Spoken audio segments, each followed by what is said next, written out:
Women have come a long way, baby, and the vast majority of that has been long overdue and very, very positive. But maybe in this one way, you're a victim of your own success. You can win the battle and lose the war if you harangue men into becoming less like us and more like you, and end up with someone you have absolutely no desire. And that's not good for either of the 71 genders we now have. Everyone can feel that something is deeply broken in modern American life, yet almost no one in the liberal media is willing to admit what caused it. Bill Maher finally said it out loud. On national television, he turned his fire on the left, dismantled their failures one by one, and refused to soften a single word. If you enjoy sharp commentary and clear breakdowns, subscribe to the channel. Now let's get back to the video. I'm afraid Valentine's Day this year will just be another reminder of how brutal this lockdown has been for single people. Over half of 18 to 34-year-olds don't have a steady romantic partner, and they're losing precious dating time. Women's biological clocks are ticking. Guys are balding. In the last 50 years, the share of Americans who live alone has doubled, which begs the question, if single people are such a large part of this country now, why do our political and economic policies always still revolve around families? Just once, I'd like to hear a politician say, I'm Congressman Harry Spooner, and I'm not for working families. I'm for people whose babies ended up in the reservoir tip. Last week, Mitt Romney literally said this. He said, American families are facing greater financial strain. We have not reformed our family support system in nearly 3 decades, and our changing economy has left millions of families behind. Now is the time to renew our commitment to families as they take on the most important work any of us will ever do, raising our society's children. Everyone can feel that something is deeply broken in modern American life, yet almost no one in the liberal media is willing to admit what caused it. Bill Maher finally said it out loud. On national television, he turned his fire on the left, dismantled their failures one by one, and refused to soften a single word. If you enjoy sharp commentary and clear breakdowns, subscribe to the channel. Now let's get back to the video. Free the workplace romance. Let's go back to letting love connections happen at the office. It's funny, all I hear about these days is the loneliness epidemic and how nobody socializes anymore, and Gen Z isn't dating, Gen Z isn't... Here's a crazy idea. Stop being overly paranoid about power imbalances in one of the last places humans actually interact anymore, and let people at work.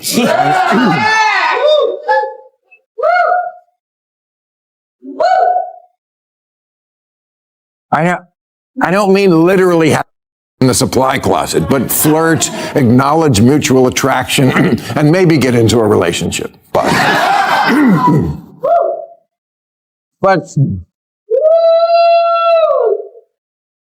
that's not really where we are, because America always overreacts, usually on the side of too much safety. We did it with overprotecting our children. For decades, no one was allowed to even smoke pot legally. In Congress, they already have a rule that says you can't date anyone in your own office, and now they're considering one supported by Speaker Mike Johnson that would ban members from dating any staffer from any office. Because Free workplace romance. That line captures Maher's argument perfectly. The numbers suggest something has fundamentally changed. Only about 1/3 of American workers now say they would consider dating a colleague, a steep decline from a decade ago. As stricter dating policies and HR-driven boundaries spread across corporate America, ordinary workplace interactions became increasingly cautious and impersonal. Maher's point is simple. Society eliminated one of the few remaining places where adults could naturally meet and form relationships, then acted surprised when people stopped connecting. No one who works on Capitol Hill should ever date anybody else who works on Capitol Hill. Okay, but where else are they supposed to meet? It's where they spend all their time. They run home to get 4 hours of sleep, eat a toaster strudel, and run back to the office to write the actual bills that their bosses, the elected representatives, don't even read. But AOC says there are a lot of fish in the sea. If someone is seeking a partner, we don't need to necessarily do that here. No, you don't have to, but maybe if you did, your eggs wouldn't be in a freezer on 14th Street.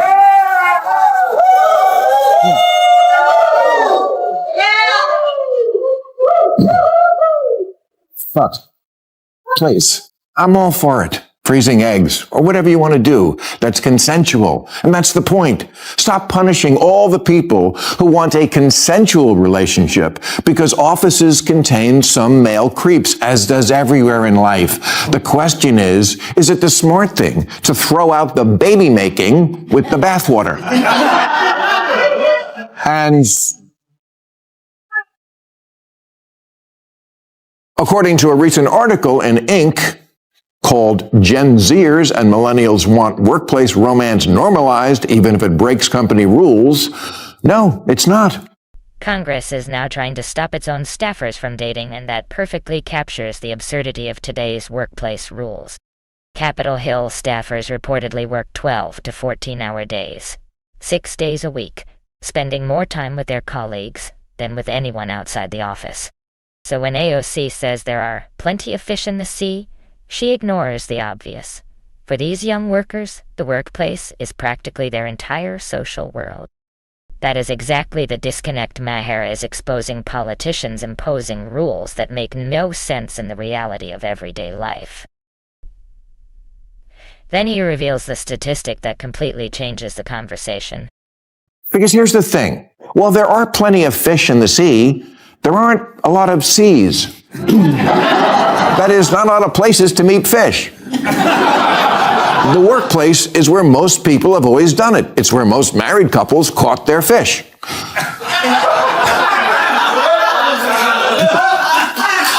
Forbes did a study and found 43% of workplace romances ended in marriage. The other 57% ended on the Jumbotron at a Coldplay concert.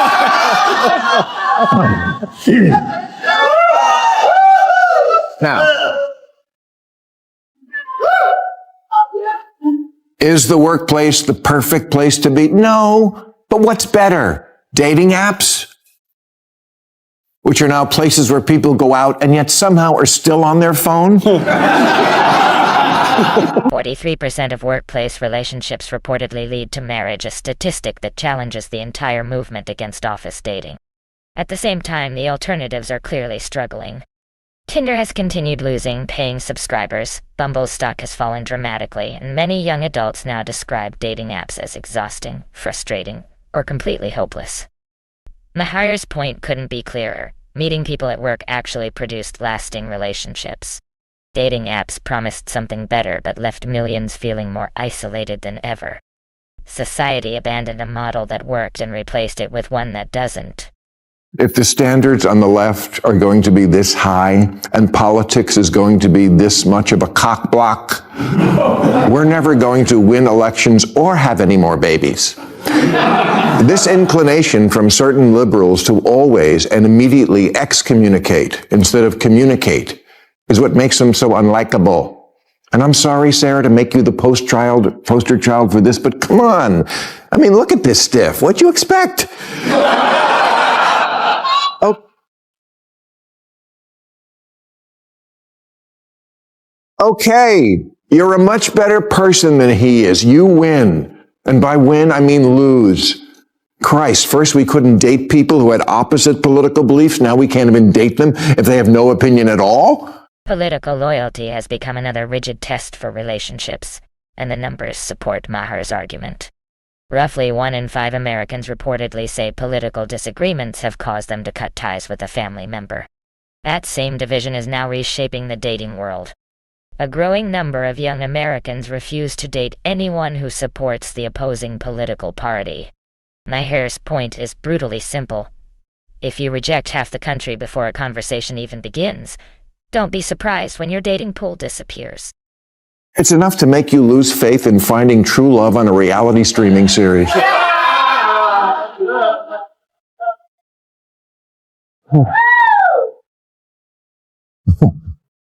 Because if you're going to eliminate every 20-something who hasn't thought a lot about politics, you're going to be working from a smaller pool than roadies with no leg tattoos. And let's be clear, Ben didn't say, I have thought about Black Lives Matter and I'm with Derek Chauvin. No. He said, I'm young and dumb and full of fantasy football stats. Could we just talk about it? I'm sorry, I'm not up to the part of my life yet where I give about the issues. Should he? Of course. We all should do a lot of things. I should meditate and finish Moby Dick and learn to get to sleep without a gummy.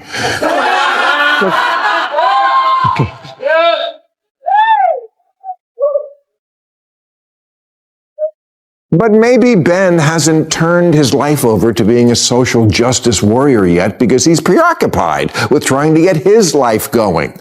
Some young men know far more about fantasy football than politics, and Maher argues that shouldn't automatically disqualify them from dating. Most 22-year-olds are still developing their political beliefs. Expecting them to pass an ideological purity test before the first date even begins creates standards almost no one can meet. Maher's point is brutally clear. When your politics becomes so rigid that even other liberals aren't liberal enough, you're no longer building a movement. You're creating a filter designed to reject almost everyone. Is now seen by many younger people as overly aggressive. There's a feeling that the attributes traditionally characteristic of men are inherently problematic, which sounds a lot like men are born wrong. Type the phrase "men are trash" into Etsy, and you can purchase a slew of swag with that phrase on it. When the Obama administration was trying to sell Obamacare to a skeptical nation, they made an ad featuring someone who became famous as Pajama Boy. This is what they put out as an image of the perfect man. The only thing he loves more than affordable health insurance is his therapy cat and Emily in Paris.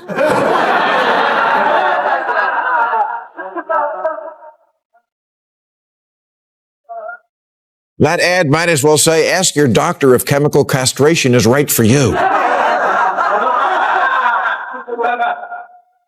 Maher then confronts the growing cultural pressure on young men, and the consequences are becoming impossible to ignore. More young men now describe themselves as discouraged, unmotivated, and directionless. Their college enrollment continues to fall, while their participation in the workforce keeps declining. Maher's argument is brutally simple. When society spends years treating masculinity as something shameful or dangerous, young men eventually lose the confidence and motivation to participate at all. Women have come a long way, baby, and the vast majority of that has been long overdue and very, very positive. But maybe in this one way, you're a victim of your own success. You can win the battle and lose the war if you harangue men into becoming less like us and more like you, and end up with someone you have absolutely no desire to. And that's not good for either of the 71 genders we now have. Maybe what we need these days is more and less gender.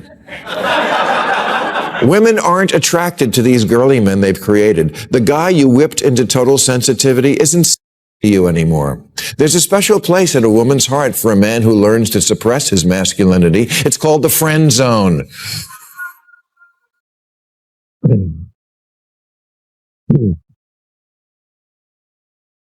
Maher then confronts one of modern dating's biggest unspoken truths.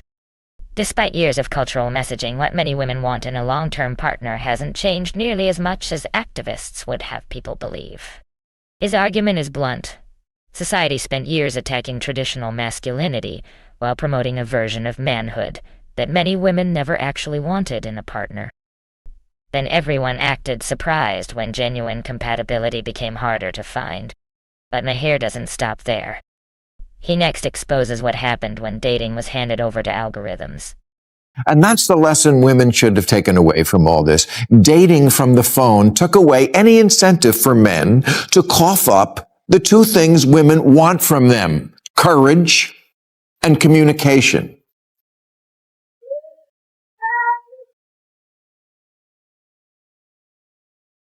The courage to step to her for real and demonstrate your desire enough to risk rejection. And communication. Women are communicative creatures. Even when they're breaking up with you, they say, we need to talk.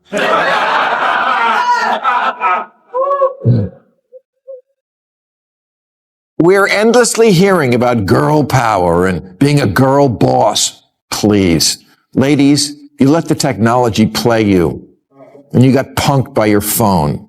Of course, Tinder is every guy's dream, a hookup Rolodex, but it's the opposite of what you want. Intimacy, emotional availability, and being seen as a full human being. I know we're all fluid and non-binary and totally free and super brave now, but here's the thing, we're not. Not mostly. Tinder promised to make dating easier. Instead, it may have made genuine connection even harder. Nearly half of dating app users now describe their experience as negative, with women reporting especially high levels of frustration. Even Match Group has been cutting jobs and shutting down smaller platforms as its business struggles. Maher's point cuts straight to the heart of the problem. When an algorithm trains people to keep searching for someone better, nobody ever feels worth choosing. Then Maher delivers the message many young men desperately needed to hear years ago. Rise from the couch, lose the cargo shorts, get a shirt with a collar, brush the crumbs off your beard, shave your beard, and talk to a girl.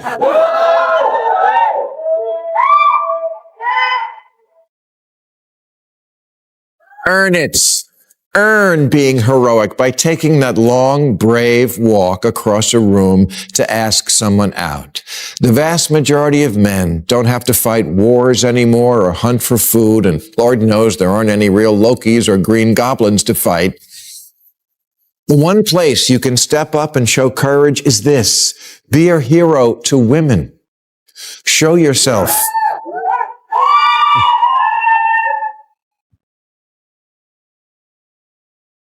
Show yourself you still have an ounce of courage in your nutsack by risking rejection and going up to a girl. Get off the couch. It's the wake-up call an entire generation of young men desperately needed. Nearly 2/3 of American men under 30 are now single, an unprecedented number. Maher argues that years of cultural messaging taught young men to suppress their instincts, question their confidence, and apologize for the very qualities that once helped them build relationships. Eventually, many simply stopped trying. His message couldn't be clearer. Get up, show some confidence, and make the first move. Not to brag. And it's startling how similar the mentality is to what's going on in the Democratic Party. If you're not familiar, Temptation Island is the show where hot people dating hot people are in search for hotter people. Contestants only have two emotions, horny and crying. And the whole point of the show is you can always do better. Every contestant begins their journey by saying the same thing. I love what I have with Trevin, but I wonder if there's someone more perfect for me. There isn't. That new the tank top is the same as your on the tank top. This is a real problem in our society, looking for an excuse to dump someone good, because there must be one more perfect. And sometimes what you wind up with is no one to host the Oscars at all.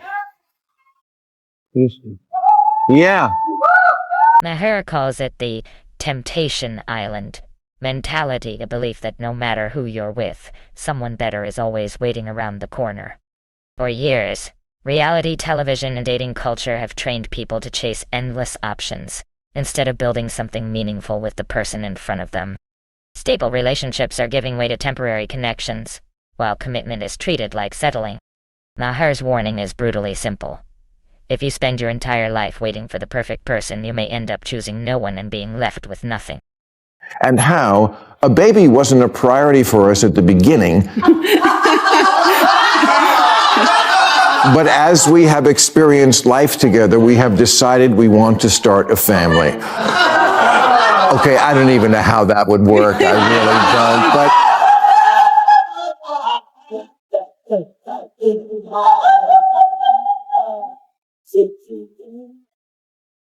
but I get what he's saying, that he wasn't getting what he needed from a woman, so he's getting it from a server farm in Chengdu. Look,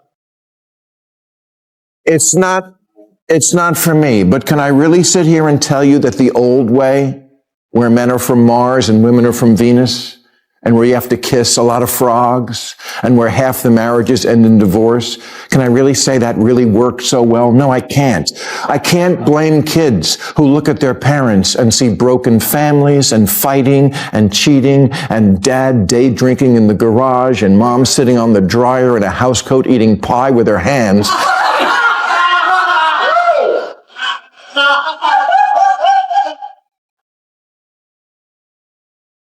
Maher then turns to the rise of AI companions and robotic partners, and this is no longer science fiction. The industry is already expanding rapidly, with analysts predicting it could become a multi-billion-dollar market before the end of the decade. Millions are already turning to AI platforms for artificial companionship, while companies are developing physical substitutes for real partners. Maher's warning is chilling. When forming human relationships becomes too difficult, people don't stop craving connection, they start buying an imitation of it.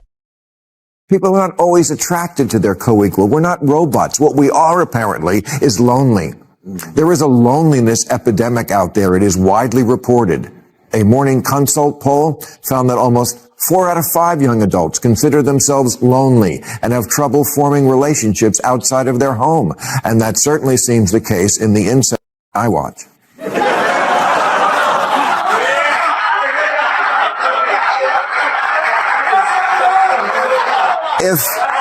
If loneliness is destroying our health, causing depression, anxiety, low self-esteem, and shortened life expectancy, it's just not helpful to be criminalizing the pool of eligible mates that is the workplace. Does anyone really think that swiping right on some rando because he has nice hair and he's posing in front of a Dodge Challenger is a better way to meet someone than at the office? And not for nothing, when Udoka was fired, they replaced him with a guy who was once arrested on charges of domestic battery. But it's okay, because they didn't work. Nearly 4 out of 5 Gen Z adults now report feeling lonely, a devastating number that exposes just how badly modern society has failed them. Maher argues that the workplace was one of the last places where people could naturally meet, connect, and build real relationships. But after years of stricter rules and cultural pressure, even that door was slowly closed. Now, the same people who helped make ordinary human interaction feel risky are acting surprised that an entire generation feels completely alone. Maybe.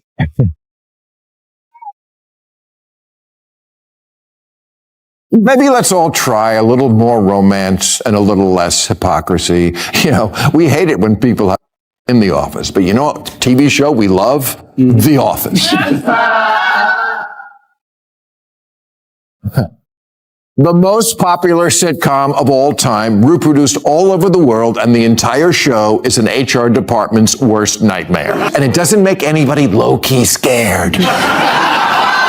Jim and Pam, Jim and Karen, Michael and Jan, Michael and Holly, Aaron and Gabe, Aaron and Andy, Aaron and Pete, Ryan and Kelly, Angela and Andy, Angela and Dwight. The Office is one of the most beloved sitcoms in television history, and Maher uses it to expose a glaring contradiction. Americans celebrate a show where nearly every major character dates a coworker, while modern workplace culture treats the same behavior as unacceptable in real life. Maher's argument is brutally simple. Either accept that human relationships are messy and often begin wherever people naturally meet, or accept a future of empty apartments, declining birth rates, artificial companionship, and an entire generation disappearing into their phones. The consequences are already here. The only question is whether America will finally confront the loneliness crisis or continue enforcing the very culture that helped create it. Do you think Maher is right? Has modern progressive culture made it harder for people to meet, date, and build families? Share your opinion in the comments.